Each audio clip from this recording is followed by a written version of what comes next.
Hello, everybody, and welcome to the Crypto Hipster Podcast. This is your host, Jamil Hassan, the Crypto Hipster, where I interview founders, entrepreneurs, executives, thought leaders, you name it, amazing people all over the world of crypto and blockchain. And today I have another amazing guest. I'm looking forward to this because this man was in the industry when I joined the industry in 2017. He is the founder of Gasp. His name is Kris. Peter, welcome to the show. Hi, everyone. Hi, Jamil. It's great to be here. Thank you for the opportunity to interview you. I'm looking forward to this. So the first question I have is for you is this: what is your background, and is it a logical background for what you're doing now? That's a compelling question. It's definitely very logical. I started in crypto very soon, around 2012. So I witnessed the early Bitcoin community. At the time, I was compelled by the vision of building a new parallel financial system. And I think we can still see that happening today on other networks like Ethereum. And at the time, I was a software engineer. So I got attracted to an idea of smart contracts on Ethereum, something like a platform for running the unstoppable code. And since those times, I went through several phases. We've established a consultancy and software development studio with my co-founder, Gleb, which is now the CTO of Gasp. We went through a few years of developing smart contracts. We've done a lot of ICOs for clients, but we've always had some of our own ideas for our own products. And at the time, we were developing trading bots on Ethereum. So let's say in 2020, we were running one of the top trading bots on early DEXs. And that has led us to an idea of how would the best decentralized trading platform look like. And that has led us to Gasp. So now we're building Gasp. It's the first consolidated asset platform for digital assets. And what I've described in my recent narrative piece is that we have witnessed a growth of different approaches in crypto. You have many languages, you have many blockchains, you have many crypto tokens, centralized exchanges, bridges, aggregators. It's a huge landscape of so many solutions that are trying to tackle the same problem. And at the same time, you have players that are coming up with these interoperability protocols, like how can we make all these things speak to each other? And that's a big problem.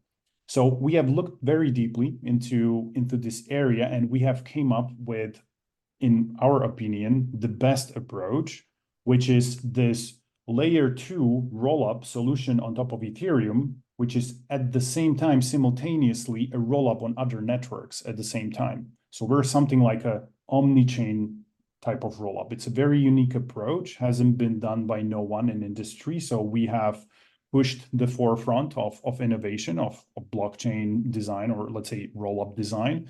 And we are releasing that in very shortly in coming days. And we have decided to tap into security of Eigenlayer. Now, if you look at similar solutions, let's say there is Uniswap, which is allowing you to trade any token being deployed on Ethereum. But the problem of Uniswap is that the liquidity is still siloed. It's still isolated, right? Uniswap has to copy their smart contract from one place to another. And you have no way how to unite the liquidity in between different rollups or in between different blockchains. So it's a great power of Uniswap to have the permissionless listing. You can just come on Uniswap and you can create any token that you like, any meme coin, DeFi, or whatever token you like, and you can just deploy the liquidity there. But the communication is missing. Now, if you look at Thorchain, we really like Thorchain. It was a pioneering project back in the day. Thorchain's power is the connectivity, right? Because they can connect Bitcoin with Ethereum, with Solana, with other projects. So they have this flexible blockchain that is able to connect. But the problem of Thorchain is that you don't have so easy access for permissionless listing. It's like you don't have 1,000 tokens there. You cannot just come and deploy in seconds any type of token. So we took the best of both worlds and combined it into one. Uniswap permissionless listing combined with multi-chain connectivity of Thorchain. And this is Gasp. And I'm very excited to launch it in several days. Interesting. A couple of years ago, three years ago, I interviewed somebody from Thorchain. I forget the man's name, but it seemed like a really interesting concept at the time. And of course, I went to Consensus this past year and listened to the Eigenlayer founder speak, and I was like, "This is really interesting, really, exciting stuff." So why'd you choose Eigenlayer? I'm sure there's those other options, right? But what's the benefit? How does it help you? How does it help the community with what you're building? Anytime you're building a cross-chain solution, be it a bridge, be it a cross-chain exchange, or something like Thorchain, you are relying on your own security. So you are relying either on like multi-signature set of contracts, or you're relying on the economic security of your token, which is the case of Thorchain. We wanted to be the most secure platform as technologically possible. And that has led us to decision that we do not want to rely on the security of our own token. We want to tap into Ethereum security. So we want to use Ethereum as the validation layer for all the transactions that are happening on Gasp. There are several approaches how to achieve that, but actually Eigenlayer gives us the power to take our solution and very easily connect it to Ethereum stake. So Ethereum stakers are restaking and providing us security for validation of all the operations on Gasp. Got it. So you mentioned a piece that you just wrote, published, right? I want to take a couple components of that and explore them a little further. Building a consolidated platform, right?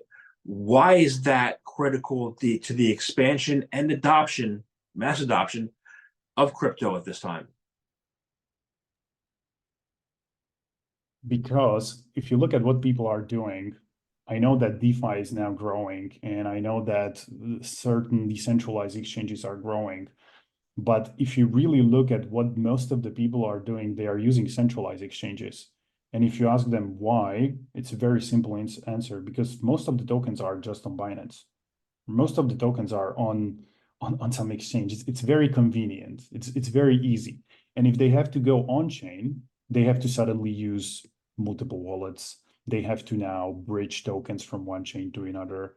So I think right now, at this phase of industry, it's very much needed that there is this central hub that can easily connect to all the blockchains out there and unite the liquidity from all the blockchains or rollups, where you can easily connect any type of wallet that you might think of.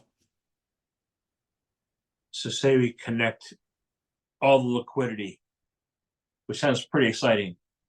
What's possible with that? What would be possible that we don't have today? You can think of taking tokens from Base and connecting it with tokens from Solana. So you can easily make a deposit from Base, then you make a deposit from Solana, and then you create very simple automated market maker pools on Gasp, and you can start trading. And I haven't even touched on points like gas or MEV or fixed fees, right? On any DEX that you're trading, you have unpredictable costs. So if you're a market maker or HFT trader or algorithmic trader, the costs are a pretty big chunk of your cost structure. So we have developed our solution as a gas-free manner. So you're paying only fixed fee. So it's very much mirroring to what is happening on centralized exchanges like Binance, but it's all decentralized. So let's talk about MEV. A few months ago, MEV was a major problem. I don't know if there's been any advancement in that area, any fixes in that area. Like what's the current state of MEV, the problems, and how should we fix it? That's a big topic, MEV. MEV right now, there are a lot of solutions to MEV. But as time is progressing, I think it's fair to say that there is no ultimate solution to MEV. And you have roughly two approaches. One is MEV redistribution, which is working on Ethereum right now. So if you're trading and if you're losing money to MEV bots, the system or the solutions will give you money back as a user. We took a different approach. So we think it's better to minimize MEV in the first place so the bots cannot extort value from users. And I think there will still be a lot of solutions in the future, but we are one of the first that has taken this approach. Interesting. So aggregation really is a strength to combat MEV and huge gas fees as well. Yeah, I would say, just to be more precise, the aggregation itself is not helping with the MEV. That's a separate topic. What is helping with the MEV is we have developed a system of encrypted transactions in the mempool, and at the same time, we developed a system where no player on the network can affect the final ordering. So no one can predict the final order. Thus, it's really hard to extract MEV. Of course, there are always attack vectors. Even by definition, if I'm very scientifically precise, there is no ultimate solution to MEV. It's very likely it's an unsolvable problem, but that problem can be mitigated to a reasonable extent. So we took a very pragmatic approach of minimizing the MEV as much as possible. And then as we progress along into the future, we will be coming up with new versions and updating our solution to MEV. Interesting. I want to get into what your natives are. You said a couple words there together. You said attack vectors, right? There are still attack vectors out there, right? What are some technical and what are some at a higher macroeconomic level that might impact the ability to have, liquidity, on a more grand scale? Let's say the attack vectors are economic. So if someone would took over the capitalization of certain token, or let's say Rune token on Thorchain, they could perform a certain attack that could, let's say, withdraw some liquidity. Or if someone would take over the multi-signature parts of their solution. So there are always attack vectors in blockchains. There is no blockchain without attack vectors. It's always about your design of the system and how it's minimizing the risks. So we have taken an approach like how can we minimize those risks as much as possible. So that was one of the reasons why we're tapping into the security of Ethereum. Now, roughly speaking, imagine that there is a TVL on Gasp, which is 100 million. Very roughly speaking, we need at least 100 million of Ethereum security supporting us through Eigenlayer, right? Because if there would be a lower security from the Ethereum, it would be more profitable for someone to get the bounty. So it has to be more costly to perform the attack than the bounty that is being available to you if you want to really steal it. So you have to really make sure that you are scaling the security as you are scaling the liquidity on your solution. Got it. Makes sense. Okay. So let's talk about natives.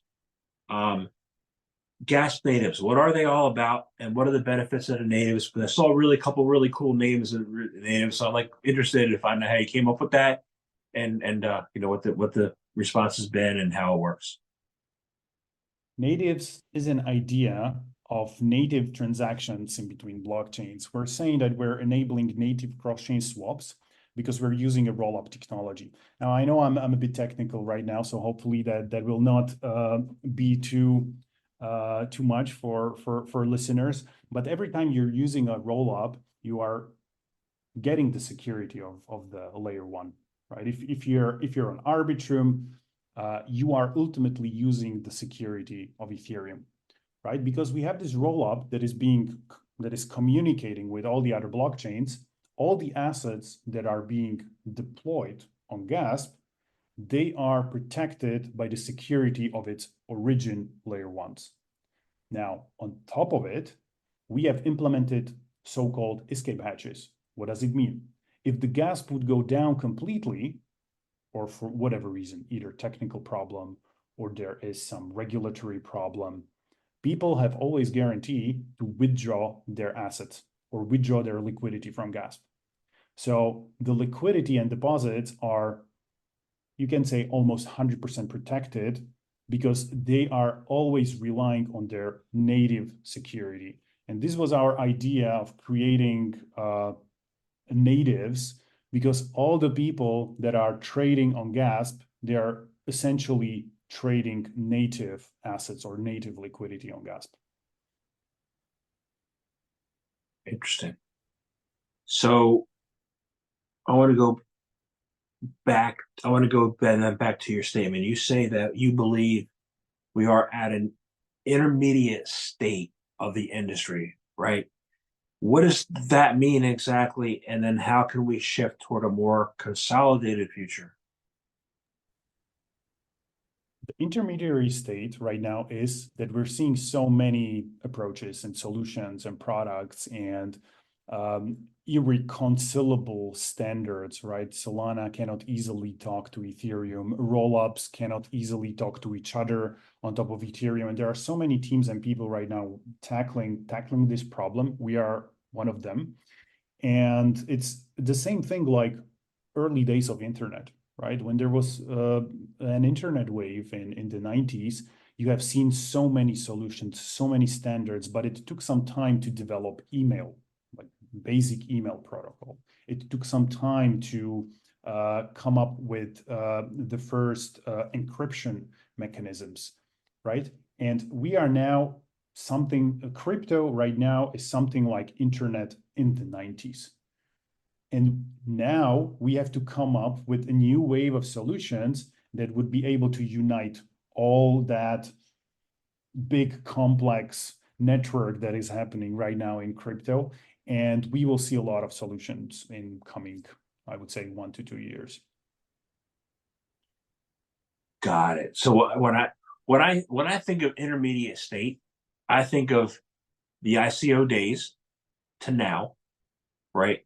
I think of, how far we come, but then you still have, like yesterday, South Korea almost declared martial law, or they did for half a day, and then they rescinded it, right?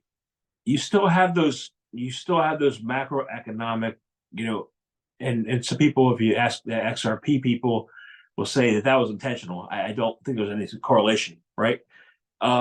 You still have the ability to be affected by political, geopolitical, all kinds of events, right? From an eating media perspective, how can we diminish those things, if at all? How can we help countries move forward? Where do we go so that we can go from this intermediate state, not just technology, but intermediate state of the industry, and bring it more mainstream? This might be an unpopular opinion, but I think crypto has to communicate more with regulators and finding a compromise or finding a middle ground. Because a lot of people, and even institutions and big capital, they won't touch an industry unless there are clear guidelines. How can you approach that industry? And for that, you need more clear regulatory frameworks. I'm not saying the regulations should be like fierce and too much, but there should be certain limitations outlined for the industry. And that's where all the institutional players, they will feel safe engaging with the industry. So this is definitely one of the blockers. And for that, we would need to have governments that are in general more friendly to crypto. They are more open. And I think we can see that already in the US. And with like the results of current elections, I've even seen like governors of FED from the central bank that they were more positive on DeFi and more positive on crypto because they see certain benefits to DeFi being something like an extension of a traditional finance. So they don't necessarily see it clashing. They see it as an extension, something that will make the finance more global, more efficient, and more faster and cheaper. This is what we should be striving for all over the globe, whether it's EU or Asia or Korea or United States. So as an extension to TradFi, crypto as an extension to TradFi will bring more TradFi into the industry to embrace the crypto for their business going forward. Exactly. You know, it's like internet. Internet was an extension of media, right? We had a lot of content. Like we had a lot of media content in the 80s. We had a lot of music. But what has internet done in the 90s? It essentially did a 10x to, let's say, media creation. It enabled people to create value on their own and become the media houses by themselves, right? So it sort of exponentially accelerated the media space. And this is what crypto is doing to the world of finance. So it will just exponentially accelerate the finance globally. And yes, the traditional finance like dollar will exist, but we will have a new category that will grow in parallel, which will be native cryptos like Bitcoin or Ethereum or plenty of other tokens. That makes a lot of sense, and let's strive for that. I think would be that's the path to bringing the billions. Yeah, for sure, definitely. Well, you know what? If you look at countries like, I was recently in Turkey, and I was very surprised that a lot of people told me that they are using USDT because it's one of their ways how to preserve value. And they're using a lot of DeFi and a lot of crypto exchanges. They are all over the place. So I was very much surprised that they are very positive on crypto. And same is happening in Ukraine. Same is happening in Argentina as well. So those are very positive signals for the industry. awesome. Some people don't know what Tether is, but Tether's a good way. Once the market's gone up, you think it's going to fall back, right? To trade into Tether, be like, okay, I'm preserving this amount, and then let's wait for the next cycle to go up, right? Yeah. So in that article you wrote, you said also, you said third parties remain in the industry. There are a lot of third parties. From a media side, the middleman is the PR firm, right? The banks are still there, right? What could be the best path forward for third parties and either removing them from the industry or working with them so that collaboratively instead of maybe being hawkish against the industry, right? How do you see the role of third parties going forward? I don't think it's so black and white. And I don't fully buy into this distinction because there are different types of people. Someone is very comfortable in using third parties because it gives you convenience and it gives you comfort, right? Let's say you're delegating your money to your bank and you are willing to lose control of your money just for the sake of convenience. But the problem of current system is that you have no other option. The only option you have is to go through a third party. I think a better world is a world that gives you options. You can go through a third party, or you can go with self-custody or self-sovereignty, right? So it's a more open and more free world. And I think both will coexist at the same time, even when crypto will be successful, but the world in net will be more positive. Right. So people still trust the third parties, right? They don't trust the technology or they don't trust themselves to use technology correctly. What do you think it is? You think which one of those two do you think it is? I think it can be actually both, some people don't trust the technology, some people don't trust themselves, right? Think of it in a very like common sense, right? Would you be comfortable in having $200,000 hidden under your bed? You probably would not. So that's why you go to a certain maybe custodian, or maybe you go to a bank and where you store your money. So it's a spectrum. There is a trade-off, what you're comfortable holding by yourself and what you would rather trust someone else that would do that on your behalf. Yeah, I see that. So as we advance the ball, globally, so you mentioned Turkey, you mentioned Ukraine, Argentina. What do you see as the greatest driving force for these countries being able to keep up with the rest of the Western world? Is it crypto, blockchain? Is it what aspect of it? Um, I know Ukraine has built a pretty much strong digital economy under the scenes. What are your thoughts on that? Um, I'm not sure if I understand the question fully. Could you maybe rephrase? Yeah, so countries that are trying to keep up with the Western, like Bitcoin's not really needed in the US, right? I mean, it's great to have. We have other countries around the world where it is necessary, where it's definitely necessary. And in addition, your technology, the consolidation to be able to aggregate, what benefits can these countries achieve by being able to use your solution? Yeah. So imagine there are mobile wallets, and now I think 7 billion people, like 90% of the world's population, have a cell phone. I'm not exactly sure what's the percentage about the smartphones, but it's growing. And all those people can very quickly access a global digital economy through crypto. But it's impossible to access that through traditional banking services, right? It's a global, to some extent, it's even a political problem that you don't have this united financial infrastructure where you can easily send money in seconds from, let's say, US to China or from US to India. You always have to wait several days. But in crypto, you can just send stable coins literally in seconds, and it's very easy.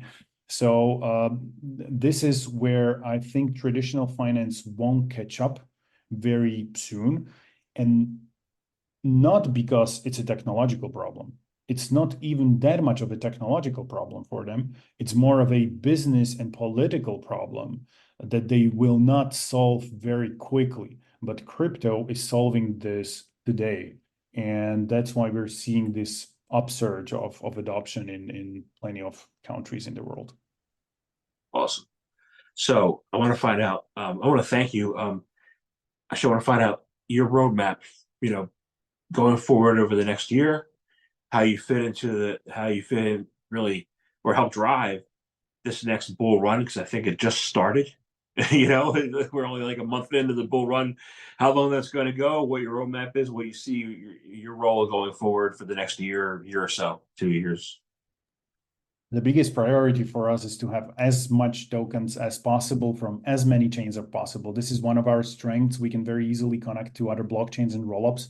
So we're starting with Base and with Arbitrum, but very soon after there will be Optimism, maybe Tyco, maybe some other rollup or other alternative EVMs, maybe Solana, maybe Bitcoin. So we will be adding as much as possible. And we will be having campaigns where we motivate, incentivize people to bring as much liquidity as possible to Gasp. So there is thing to be traded, right? So there is stuff, and if you see any new token that is being that is emerging in an ecosystem, you can be sure that you can go to Gasp and you can find it there because it's going to be available. Right, and you can access it through MetaMask. You can access it through your hardware wallet very, very simply. So that's one of our big priorities. At the same time, on the more, let's say, technical level, or let's say B2B level, we're building this solution for solvers, which is about cross-chain lending. So solvers are this group of algorithmic traders that are helping people to trade across blockchains on solutions like Jumper Exchange or maybe Uniswap X. And we are specifically building a feature of lending for them to help them make better fulfillment times for the end users. So many things are happening in parallel, and I'm very excited that next year will be very strong. Awesome. So I'm excited. It sounds great to me. So I want to thank you very much, for talking to me today. I enjoyed speaking with you, and I want to find out how people can find out more information about you, about Gasp. How can they become clients, customers? How can they use your platform to trade, earn, any of that? Thank you very much for having me. It was a great pleasure talking to you. You can always reach us. You can find us, obviously our website. We have a pretty active Discord. Our Twitter is pretty active. So feel free to reach any of our community managers or even me directly. I'm trying to be as much responsive on all the channels as possible. So I'm happy for every new member of our community. Awesome. Awesome. Thank you very much for your time today. Thank you very much. Bye.